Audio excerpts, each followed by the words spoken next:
بتائیے نا مفتی آفندی، روزے کو فاسد کرنے والی باتیں یاد رکھنا کوئی بڑی بات نہیں۔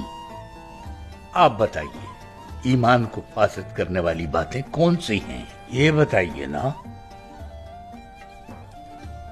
دوسروں کا حق مارنا، مزدور کی مزدوری نہ دینا، نااہل لوگوں کو نوازنا، اقربا پروری، فرائض اور طول میں ہیلے بہانے سے کام لینا، حرص کا شکار رہنا، کمزور لوگوں پر ظلم کرنا، طاقتور کے سامنے عاجزی دکھانا، عوام کے درمیان فتنہ پھیلانا، صلہ رحمی کے بجائے قطع تعلق کرنا،